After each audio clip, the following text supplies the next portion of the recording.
all know us, so we don't have to introduce ourselves, right? Do you guys know Bruce? I'll introduce myself.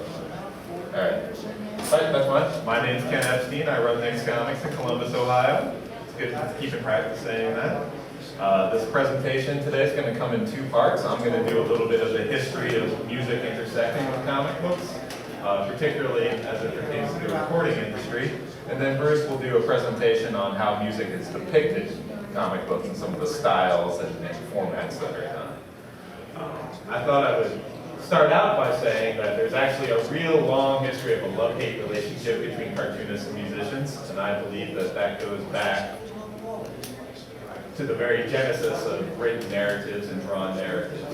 This is a cartoon I did with Darren Marinook in my publication, and it's about the painting of the Lascaux, France cave paintings, which was done by a caveman named Francois. He worked hard to grind his pigments for the job. So, Francois, grind! And then there's another guy, we'll introduce him in a second, doesn't quite know what's going on. And Francois worked hard. Grind! Grind! And that guy still doesn't quite know what's going on. And Francois finally was ready to go paint. And this guy picks up the pigment stained rock, still curious, and he goes, Arnold, bang! And I'm pretty sure they were actually called Francois and Arnold back then. But back to Francois, who's painting. Oh, it's hard to paint. And he's done the beautiful narration of the hunt scene, like so thousands of years later we can know what actually happened. And he's so excited, Francois, paint! And that's the relationship between music and cartooning.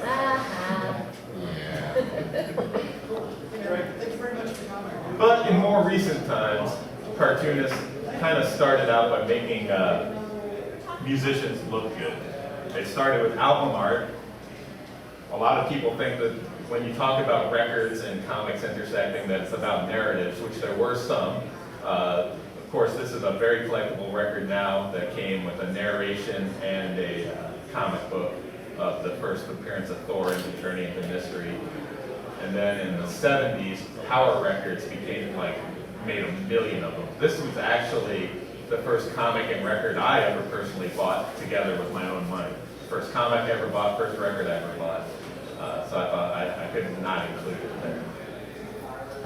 But the relationship between cartoons and music goes all the way back to when 78s were the primary way of getting recorded music out to people. And everybody here familiar with 78s? I talked a little bit about it earlier, but when you see them nowadays, most of the time they come in just a plain brown wrapper. But when there was an actual album, they would put them in a post book, like a photo album, and those would either have photos of the bands or cartoons. And it kind of went across all genres. This was a bunch of children's stories, and it actually had more cartoons on the inside sleeve. The inside sleeves were drawn on, which was kind of rare. This is another example of cartoon on records on the 78, where they actually had one drawn on the label by a guy named Will Alexander, who I thought looked great, but I couldn't find any more information on him, so I don't know what he was all about necessarily. Some of the artwork, it depends how you define cartoon. I would call this a cartoon, but it's certainly a little more arty than the previous stuff. This is an example of them mixing the photos and the cartoons. It's not showing up really great, but there are like little silhouettes of hillbillies dancing to all the hillbilly music. And then jazz also used a lot of that for the 45s. A lot of these artists went uncredited. They're going all the way back to the 78s. It's hard to know who did what through any sort of basic research.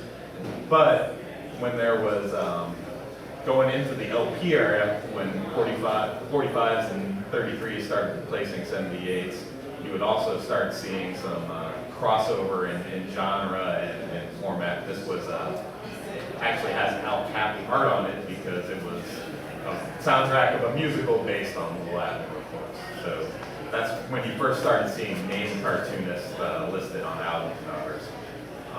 in the 60s and 70s, some of the artists who weren't making enough money doing comics, notably Jack Davis, made a cottage industry out of doing album covers.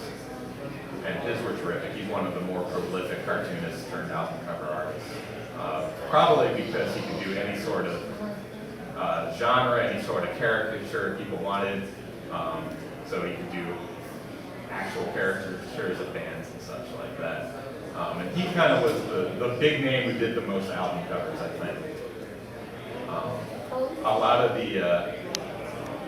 they weren't really underground artists because some of them got very famous. But on the West Coast, a lot of the hippie era Flower Children bands, or Flaming Groovy weren't really that, they were more of a hard rock band. They used cartoon artwork on some of their album covers. Bob Zoll, who did the Flaming Groovies, was more of a fine artist and kind of influenced, obviously, by the Disney animations. A lot of the stuff that had cartoon artwork on it were pirate records or non-official releases, like this one by Bill Stout, who also did a lot of the Wizard posters for the Ralph Bakshi movies and stuff like that. And of course, Rick Griffin, who became most famous for doing the Grateful Dead stuff, but was an actual working cartoonist. He did this Kids album, and then became kind of famous for the flying eyeballs that you would see on a lot of the psychedelic posters. A lot of that was drawn from his actual cartoon style. He was kind of a surfer dude before surfer dudes were big, and he did a lot of magazine work and had cartoons in them. This is probably the most famous album cover from that era that involved cartoons. Crumb, of course, doing Big Brother and the Holding Company. I think it's notable because it's one of the few examples of the artist trying to use the actual format of a cartoon with sound effects and word bubbles and panels and gutters. Up until then, it would be flash art, maybe a word bubble. But other artists did take off on that a little bit. Here's David Bowie's 70s re-release of a lot of his 60s songs where he did the same style thing. And Bill Stout again, doing another non-official release of Rolling Stones tour record where he tried to incorporate a lot of that style of the actual comics on the album sleeve. It wasn't just rock.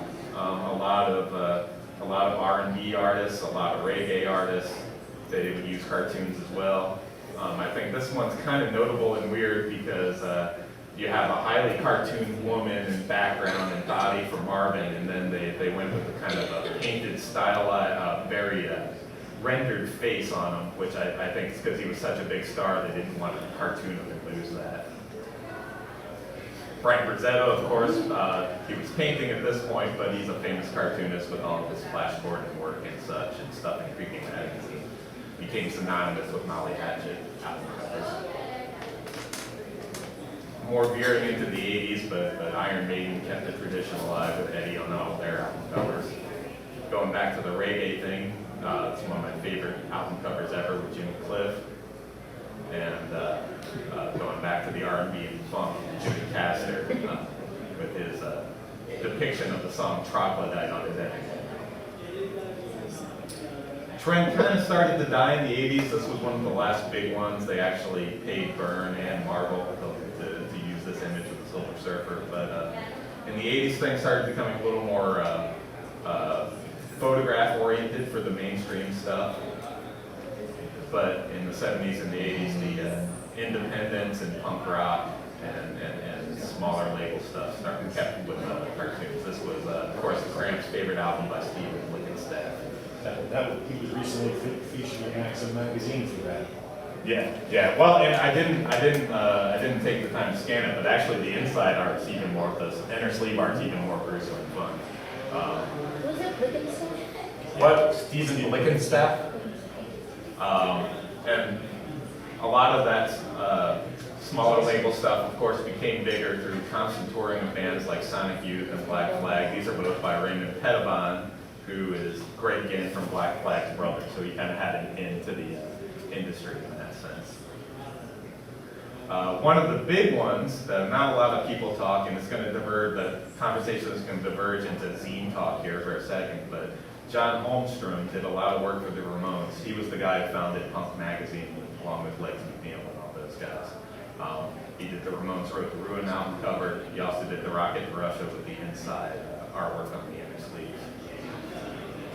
But perhaps his biggest contribution was founding Punk Magazine, which was a music crossover in the sense that he was a cartoonist and wanted to do comic arts, and he did a magazine as a comic book.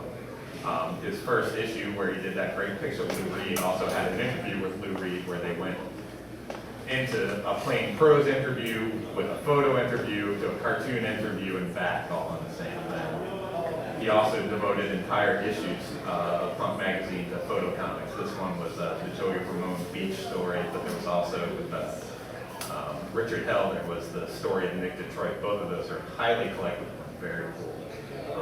You can pick up a book of Punk Magazine stuff that has all of that. I think it's like $25 cover price for a big hardcover. It's really great.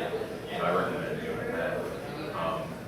The zine culture is something I didn't, I only had 15 or 20 minutes for my presentation, so I didn't get too far into it, but I think it's worth noting that Holmstrom in Punk Magazine, Gary Panther in Slash Magazine, Peter Bagg in Raw, all of those guys did a lot to promote the music that didn't necessarily fall back to the music promoting meds, but it's a great part of the culture that shouldn't be overlooked.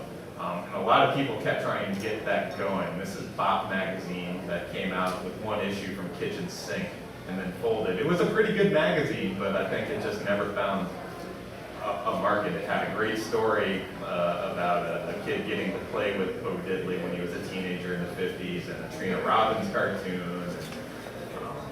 The cover is, of course, by, and I forgot my notes, excuse me, it's the Garbage Pail Kid guy. Pardon me? Is that John Pound? Yes. And I think it ended up looking too kiddie for the content of the magazine, so the cover didn't quite match the content, which maybe led to it not selling so well. Again, going to the zine guys, Mort Todd ran on Crack, and he had a famous run of independent garage rock compilations on Crypt Records, where he did the album covers with Act of the Grave. That's the first one.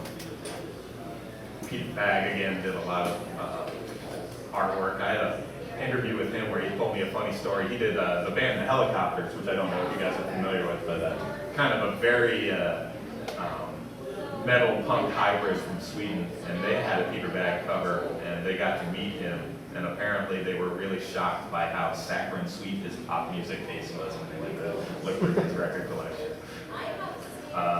This is Coop, who got more famous for his Devil Girls and such, Bucks and Devil Girls, but he did a lot of album cover art as well. This is Cliff Mott, who hasn't done as many cartoons, but he did a whole lot of record album covers, and he's pretty terrific. And of course, more famous record cover artists from nowadays. There's Jaime Hernandez doing The Makers. Probably the best thing about that set of records. The Makers weren't a very good band. Daniel Cloud doing Super Sucker Records. Darren Marinook, who does artwork for me now, did a lot of surf and garage rock records.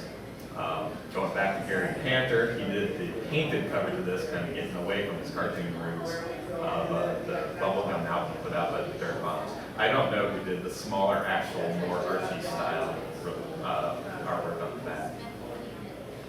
Jack Davis kept up at it for many, many, many years doing the Phantom Surfers, and then labels like Estrus Records sometimes included actual comic books with the records. This was a 7-inch, which came with that 12-page mini comic, essentially 7x7 that fit in the sleeve. So that's kind of where that still happens, but I wanted to move on because I could talk about that forever and talk about the other side of it, which is the musicians appearing in comics themselves, which, music's been depicted in comics from the very beginning pretty much. Crazy Cat playing his uke, Schroeder playing his piano. Once you guys read the gag, but I think it really took off in the rock era. This is Jack Davis from Mad number 30 doing a story, a spoof on Elvis. Because it was the first time, I think that there was a bit of a a connection between rock music and comic books. They were both under the gun for juvenile delinquency at the time.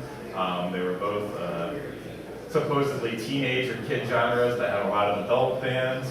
And I think that there was a natural synergy that kind of took off. It started in the 50s, but didn't really take off until the Beatles came, like a lot of rock type stuff.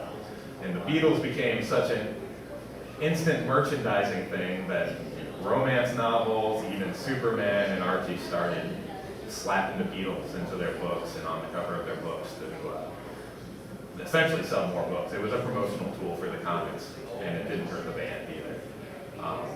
The Beatles had a Saturday morning cartoon, which of course led to the Beatles having a number of their own comic books as well.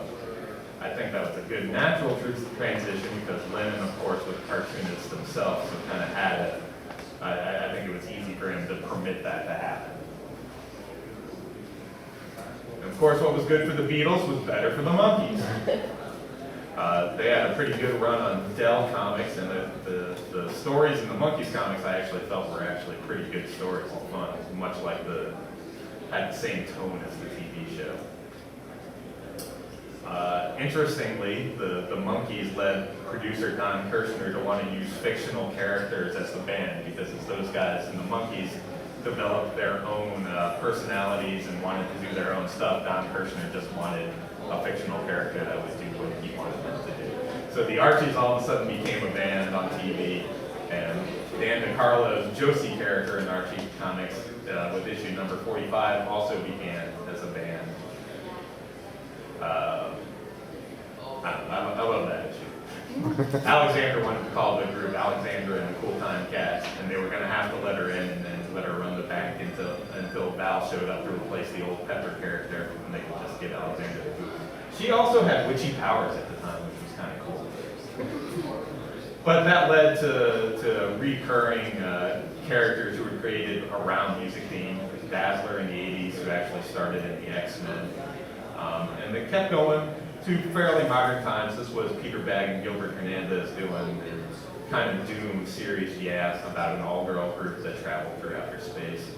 It was fun, but just never really took off with it. Musicians, kind of from the 60s on, and music companies did see the cross-promotion value. This is the Mothers of Inventions ad that showed up in Strange Tales with Dr. Strange. And Columbia House was, of course, ubiquitous in comic book ads until it went to the direct market in the 80s and didn't have a big enough audience for Columbia House to care about them anymore. The other side of it is there were a lot of bands in the 70s who wanted themselves represented as opposed to fictional characters because they saw the promotional value. Kiss, of course, with the famous comic book that was drawn in their own, printed in their real blood. That wasn't so. To me, what was surprising wasn't the Kiss of Blood. That was the first one I ever saw on the newsstand that had silver ink on the cover. That silver ink on the cover, and it was it was magazine style, so it was kind of in the magazine rack as opposed to the comic rack. Here's an Alice Cooper one. This isn't my copy. My copy is signed by somebody who claims to be Alice Cooper. But there was an interesting transition in the 80s where instead of it being purely promotional reasons or kind of the dirty ad reasons, there were artists who started incorporating music themes and ideas into their comics as the inspiration. This is, of course, from V for Vendetta. And Alan Moore dropped more than a few band references in Watchmen, including this tribute to Devo, which led to a horrible soundtrack in that horrible movie.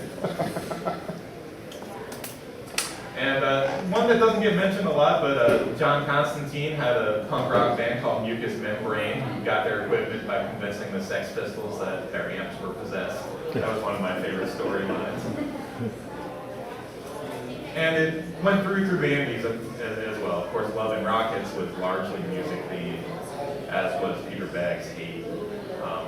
I think the interesting thing about the indies was that they weren't at all referential to existing things. It was about music culture and the culture surrounding people who enjoyed records and bands and music. It was in the newspaper in the 80s, of course, with Bert Breathe. I guess that's timely. It wasn't when I put this in the slide, but That was one of my favorite music-themed cartoons of the 80s. Late 80s, early 90s saw Revolutionary Comics kind of hit the head shop scene. They were distributed. The guy who ran Rock and Roll Comics, who was kind of a notorious character, was kind of a notorious character, got his start selling posters and keychains and other rock and roll gewgaws before he went into comics. So he kind of had the connections to get his new Rock and Roll Comics label out into stores where comic books weren't necessarily hitting anymore after the change to the direct market. He was notorious in that people didn't like working for him. He kept all the rights. He didn't pay people very much. But he did some, and the quality of the comics wasn't necessarily great, but they were fun comics to read. And he was he kind of made a career out of being the outsider in the comics industry and the music industry. They were always proud to proclaim that they were unauthorized biographies. It led to some interesting legal and political decisions. He did a Grateful Dead comic for Rock and Roll Comics at the time. Kitchen Sink had the license to do Grateful Dead comics, and Dennis Kitchen was upset that Rock and Roll Comics was being allowed to do their individual comics outside of that license, but the Grateful Dead declined to sue Rock and Roll Comics. New Kids on the Block did, in fact, sue Revolutionary Comics and Tyler, and the outcome of that case was interesting in that it declared that these comics were the same as any other biography, so as long as they didn't steal a logo or use actual lyrics, they were permitted to do this as fair use. I included this one because it's the one comic that actually has an authorized story in it. Mojo Nixon loved Revolutionary Comics so much and loved their irreverent take that he actually was the only artist who ever officially authorized the story. Rock and Roll Comics unfortunately wrapped up when the owner, Todd Loren, was murdered in the 90s. In a very macho industry, he was living as a closet homosexual and was murdered under mysterious circumstances, potentially from a pickup scene. So that's lurid. I don't necessarily like pointing it out, but that was kind of the end of that series of comics. They were successful enough that other majors kind of tried to mimic it in some ways. Marvel, under Mort Todd, who had been cracked, did a series of music comics. I think there were about 13 of them total, where they made fictional stories about popular artists of the day. I've never actually cracked any of these open to read them. They weren't that great to me, even though I love Mort. And Marvel had some unfortunate run-ins with trying to do right and do tributes. This was a 90s comic with Howling Wolf as an actual superhero character. Good on them for trying, but woof.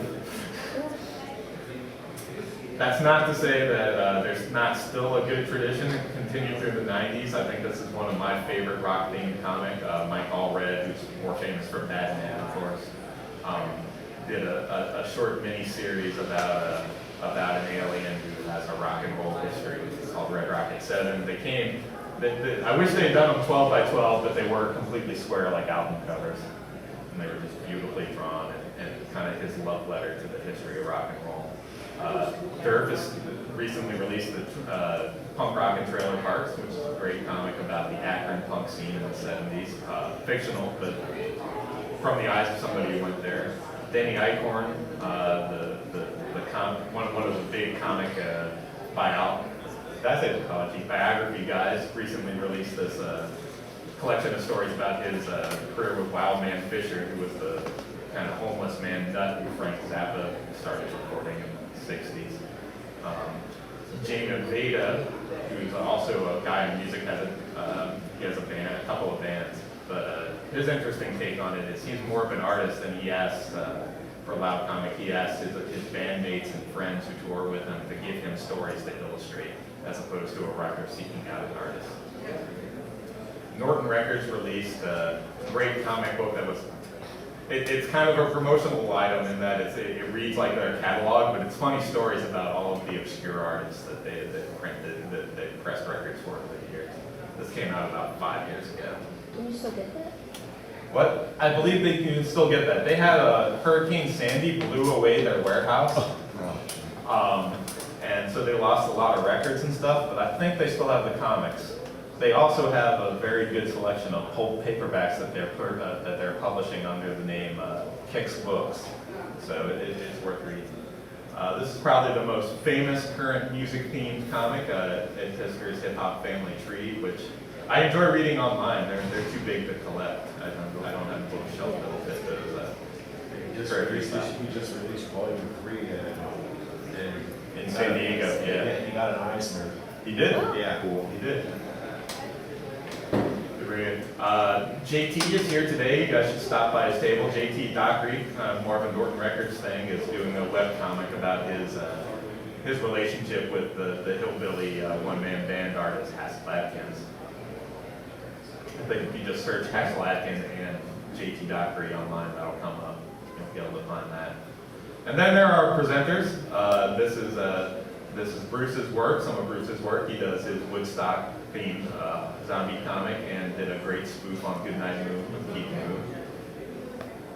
And these are my books available on my table. Secret code for a 10% discount is no discount. I think that's it. That's all I got. What? You want to switch? Yeah. Right. All right, let's see. Anybody got some time? Oh, here's the it is. Time's up. We have a 0% chance of making the next presentation on time. So let's see how fast I can get through this stuff. So my name is Bruce Warden. You saw a couple pictures of my work there. I'm from Ann Arbor, Michigan. My imprint is called Black Market Books. I do a comic called Woodstock. It's about zombies at Woodstock. And some other various rock and roll comic-y crossover type things. So what I want to talk about now is if we're all making comics, how are we going to represent music in the comic itself? As comic artists, I assume we're all sort of in the same boat. I'm not trying to get up here and talk to you guys as some kind of expert, or I'm not going to give you a timeline or a chronology or a historical analysis of this stuff, but we're all just trying to figure out what works for us. And as comic artists, we try to take, things that happen in the real world, like motion and sound and things, and try to represent them statically on a piece of paper, visually, so that it still reads to us as moving or making sound. We're trying to take an auditory, so specifically for music, we're trying to take an auditory experience, turn it into a visual experience, so that when you see the visual experience, you can hear the auditory experience in your mind. And that's like a super tricky thing to do. And so there's no right way to do it. There's just a million different ways that we've done it, and I just want to show you a whole bunch of examples, basically. And I've sort of organized them in threads as they're useful to me. You guys might find a completely different way of organizing them. You might only see one thing during my part of the presentation that even resonates with you. But if you see one thing that works, like that's great. Everybody's got to find that one thing that works for them. So as I was collecting things for this presentation, it sort of filtered out to me that there were 5 sort of main topics that I was seeing used over and over and over, and getting mixed together in fun, interesting ways, and then a whole bunch of like really weird things that didn't really fit any of the categories. So we're gonna start with the first one. Music already exists as a visual language, so we write comics and we've got word balloons and dialogue and stuff, but music isn't only an auditory experience. It does already have a musical language of its own. Every mark on this page is like writing a story, so every mark means something. It implies pitch, it implies length, it implies volume, it implies speed and feeling and all that stuff. So, maybe cartoonists could just use the pre-existing, oh, look, we're cutting off on the right. Well, that works. So maybe cartoonists could just use the pre-existing musical notation in their comics. And so it doesn't happen very often, but it does happen. It seems to happen most often when The cartoonist is trying to explain that the music is very serious, very important. It's not some frivolous thing, it's not some generalized, some things, there's some music, it's very specific, it's very important. So Schroeder is constantly, and I suspect these are specifically probably licks from Beethoven, because he's always playing Beethoven. I don't know for sure, but very serious looking, very cluttered, very full panels. This one, the Aloha, all these things are supposed to have, they're all referenced down at the bottom. I'll tell you where they're all from. Not sure what's going on there. Give me just a second, maybe we can, There you go. There, now, I don't have to tell you where they're all from, you can just read them, that'll save me a little time. So the Uncle Scrooge one, it's not a very serious piece of music, but if you actually played along on that staff there, I'm pretty sure it would line up with the actual lyrics and the actual melody to that Hawaiian Aloha song. The Love and Rockets panel there is from a page where there were 3 or 4 panels in a row where they were trying to subdue some monster with music. There were different groups trying to calm it or kill it or something. And the different groups had different interpretations of the music that they were doing. So this one was, again, very straight line, very serious, very formal. We got the violin player and the ballerina and official, actual musical notation. And we'll see one of the companion panels to that in a couple where it was not so serious, and so the music looks completely different. Crazy Cat was always very seriously in love, right? So he's not only singing, the gender in specific, right, for Crazy Cat still. Not only singing a love song, but it's like a very serious composition, and whoever this little dude on the right here is whistling a little tune to himself, but again, something very serious and important about that. It's not just a frivolous tune, he's very wrapped up in whatever he's doing. The treble clef symbol is something that I thought I would see more of as I was compiling things for this, and I'm surprised at how infrequently I see the treble clef used in comics. It's a very universal symbol for music in general. You'll see it a lot of concert posters, invitations to whatever, musicals and things like that. Like, it's a very standard symbol. In comics, we tend to see the little floating 8 notes and things around. We'll get to that, believe me, we're going to see a ton of that. But these were some of the only examples I found where someone just had a little floating treble clef symbol in there. I think it's a very universal symbol for music, not very common in comics.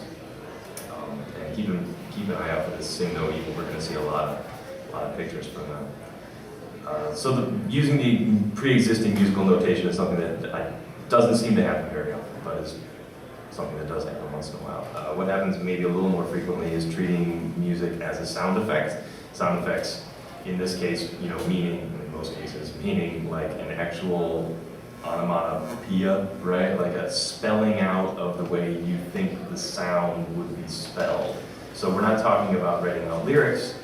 We're not talking about writing the word guitar. We're talking about trying to imagine the sound that a guitar would make and spell that out in words. Self-explanatory. We see sound effects all the time, but they're used in music very frequently. This is that, on the right is that other Love and Rockets one, so we had the very serious violin player trying to subdue that monster, and then we had a little more aboriginal, whimsical drumming and dancing going on. And in this one, the music isn't represented as, musical notation. It's these floating sound effects. They're not tethered by word balloons. They're not directional in any way. They just kind of float around in space as if there's a sound. These people can't see the letters. They can just hear the sound. Got the broin. This one on the right, we're going to see a bunch of times because he's mixing a few of the different threads, the common techniques together. So this pompy thing, I suspect, is probably a French. I'm assuming that he's not spelling out the way that the guitar sounds, that's some sort of French word for, that if you were French, you would know what that means, that has a sort of universally French thing going on. But you'll notice he's mixing a few different styles here. We've got the sound effects floating, we've got some words trapped in a word bubble, and we've got floating notes. We'll get to all that stuff. Hip Hop Family Tree, not a whole lot, despite the fact that this whole series is about music, hip hop music. There's very few sort of references to the sound of the music as far as sound effects or cymbals and things like that. But a few times, so the drum machine makes some funny noises here. And on the right, from Silly Kingdom, from Katie and Mike Shanahan, what I thought was interesting about this one is we've got the words as sound effects floating in space. We've got notes, not as words, trapped inside word balloons. Sort of just kind of a backwards twist on the way it normally is. Oh, and also, I'm moving fast here, all right? So I'm just gonna try to get through this stuff, so I'm not gonna spend a whole lot of time. The next step up from sound effects is you might treat the music as not quite a sound effect, but also not quite like dialogue. So you've still got it sort of floating in space like a sound effect, but it's more specifically about lyrics or about symbolic representations of the music. So like those floating eighth notes that we started to see in the treble clef. So basically symbols and lyrics, but still sort of floating around around the characters, being part of the composition, but not necessarily being part of the dialogue, not something that the characters can actually see or interact with. Got asterisks, we've got some mouse, I'm sure nobody would care if I included in the slideshow. Paul has a summer job, we've got the floating notes that we saw already before. Brian Lee O'Malley does it. I mean, everybody does it. This is the one we see most frequently, right? We see these little notes floating around in space accompanying the story, the pictures, the lyrics, you know, whatever, but the notes floating in space. We see it everywhere. And when you think you've seen it a bazillion times and there's nothing else you can do with it, along comes a comic that blows your freaking mind. And Sing No Evil did that to me. So if you look, especially on, so it's these giant ones right here, right? They're these abstracted, they're not only musical notes, but they're so abstracted they look like Arabic writing or something. I've never seen anyone draw notes like this. And then if you look really closely on this one, they're all over, right? They're all over, but they're so skinny, they're so light, they're so delicate. They don't have that heavy, you know, when you draw like a note, it's got that heavy ball, and then the stem, and then that tapered flag up on the top. It didn't do any of that. It's barely even recognizable as notes, but they're everywhere in this comic book, and they're just constantly floating around. And he's got the big symbols up on top, which show up from time to time throughout the comic book as this sort of stamp of musical notation floating around in space. And this is from my own work, and didn't that title get very large at the bottom or something? How that happened. I'm not afraid to use some of the cliched stuff as well, so I've got eighth notes, particularly eighth notes. It's always eighth notes floating around in the background of my work. Except when it's not Western music. I did an issue that has Ravi Shankar playing some Eastern music, and I didn't want to use Western notation because Indian music, Hindu music doesn't use Western notation, so I had to sort of research what the heck they do. And so all these little sort of floating symbols are the way that Hindi music is annotated. But I'm using them in the same way, floating them around, not quite as a sound effect. But if you're going to do the floating notes, you might as well also float around the lyrics, right? If the music has lyrics, you can float those around kind of like, it's, again, not really a sound effect because we're not interpreting the sound, we're actually just writing the lyrics. So now we've got floating notes, we've got floating lyrics. They're non-directional, they're just kind of in the air like music. The one from the jukebox has some lines coming out, indicating some directionality. We'll get to those in a little bit as well.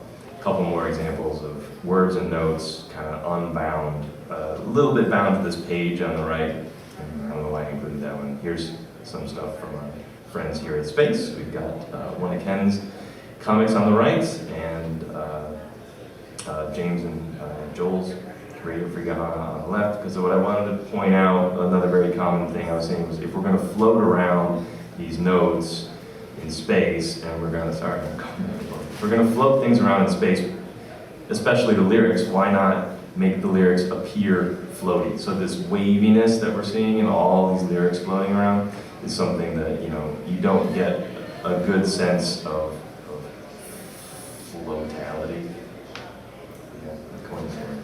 of motion and floatiness and sound unless you move the words around in space as well. So you see this very frequently, where the lyrics float around, even if there's no notes. So here we've got notes, and okay, where do we go? We got notes and we've got lyrics sort of floating around together. We've got notes and lyrics floating around together. Then the notes kind of go away, and we're left with just the lyrics floating around. Here again, we're left with music, the lyrics floating around in space, and even starting to get tied down into word balloons. Some more of my work, I do the same thing. I like to have the words, the music floating around and moving through space, and not just tied into straight lines. And if you're going to float the words around and the notes around, you might as well float that musical staff around too, if you're going to include it. You remember the Love and Rockets one from earlier with the violin player, where they had the staffs and they were kind of floating, but they were very rigid, very stiff, very formal. You can float them around and it just makes it feel like the music's moving and dancing. If you're going to do all this, you might as well stick it in a word balloon and make it part of the dialogue. You can do this without any other indication of musicality if you have some familiarity with the song. So this could easily just be two ducks running down the street screaming words, right? But we're familiar with the lyrics, so we know that it's a song, we know they're singing. Hip Hop Family Tree, this is pretty much the way that Pisker does all of the lyrics. There's tons and tons of lyrics in Hip Hop Family Tree. They're almost always in a word balloon, and there's almost never any floating eighth notes, any treble clefs, any staff. There's nothing. It's just words in word balloons, like it's part of the dialogue, which I think is kind of appropriate since the whole thing's about rap and hip hop, which is, sort of stems from talking rather than singing. So I think it's very apt. I don't know if that was his reasoning behind it or not. But here we've got lyrics, again, in a word balloon. And if you're going to put the lyrics in the word balloon, we might as well move some of those notes in there too. So we've got the notes starting to move in with the lyrics. We've got them both floating around in the word balloon as part of the dialogue. Here we are, and here's one from the Hip Hop Family Tree where they're making fun of Curtis Blow for singing an R&B song instead of rapping. So it's like the one time that Piskor actually does put like the little musical floaty things up there with the lyrics, it's specifically to make fun of this guy. It's to say, he's not real, he's not speaking. And if you're going to put the notes inside a word balloon, maybe you could just move the words out altogether. This is not very common. We don't see this very often. I put 3 slides up here in the same, or 3 panels up in the same slide, but you almost never see a word balloon without words in it and just these notes. This is a notable exception, which I thought was really interesting, because I didn't know how to categorize this one, because I think that Jaime Hernandez is saying that these notes are not just a general sort of idea of music. I think it's a very specific. He's pointing out that Maggie's getting a cat call, by someone yelling at her from off panel, and it's that specific. So it's a specific, it's almost like a word. It's almost like, it isn't just someone's whistling a song. They're specifically catcalling her. And so it had to end up in a word balloon, but it's just notes. That's interesting. I didn't know how to categorize it. And if you're going to put things in a balloon, maybe you can do things like change the shape of the balloon to help indicate the style of the music or the feeling of the music. And normally you will differentiate that balloon from a regular dialogue balloon. So we've got Maggie's mom speaking in a very simple, smooth balloon, and Maggie's singing, and it's all, the balloon's kind of all crazy. Do you know what that pen on the left is referring to? Why don't my fingers reach? That's Magoo's Christmas Carol. Oh, yeah? Yes. A Hand for Each Hand is the name of the song. Okay, fair enough. Yeah, written by Joel Stein, Broadway composer. Right on.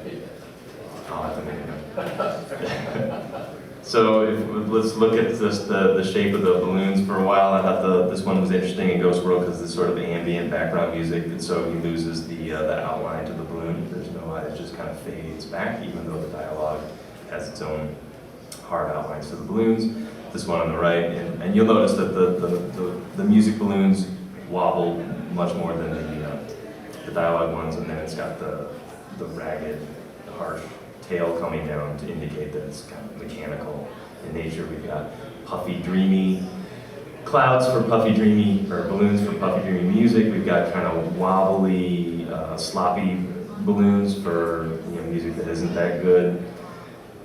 We've got spiky, angry, mechanical balloons for music that's loud and angry and spiky.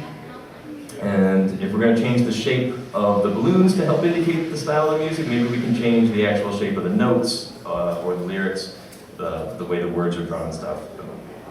Very typical cliche for bad music is you draw the notes very, very poorly, jaggedly, kind of wobbly.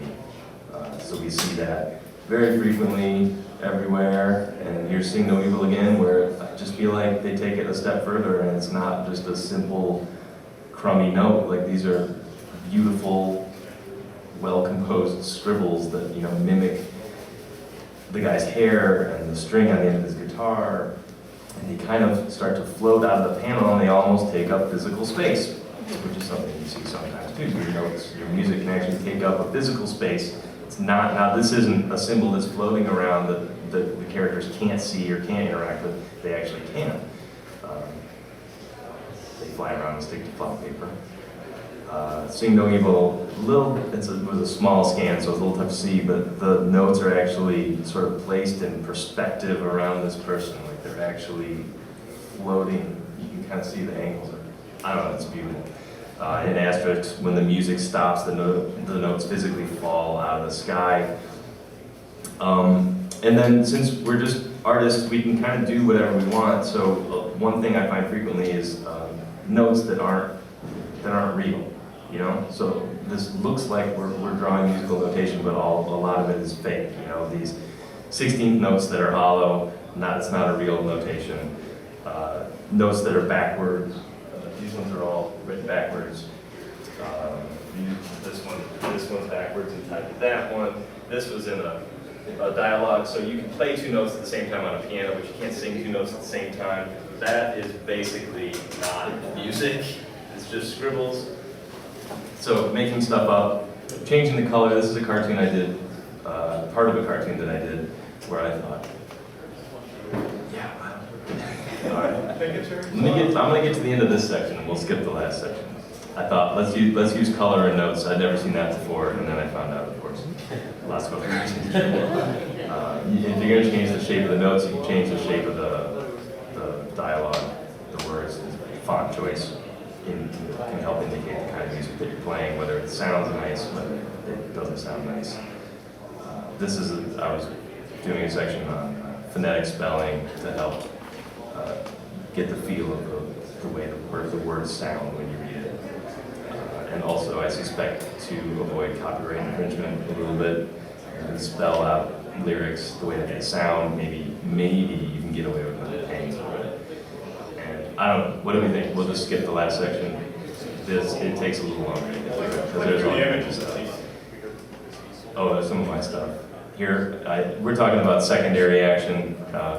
So feeling the music through the action that's going on without any indication of lyrics or notes or anything. Ken's, some of my work. There's too many different things. There's this whole thing in the Scott McCloud's books about, like, can emotions be made visible? Seems like a very apt comparison to music. Can we make the feeling of the music visible in the cartoon?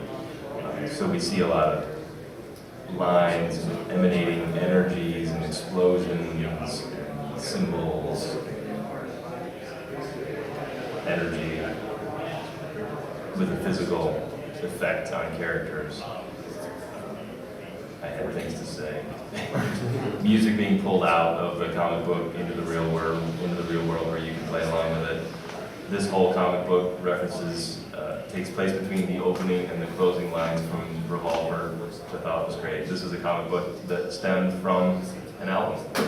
We're done. I'm sorry to whoever we bumped back a little bit, and good luck.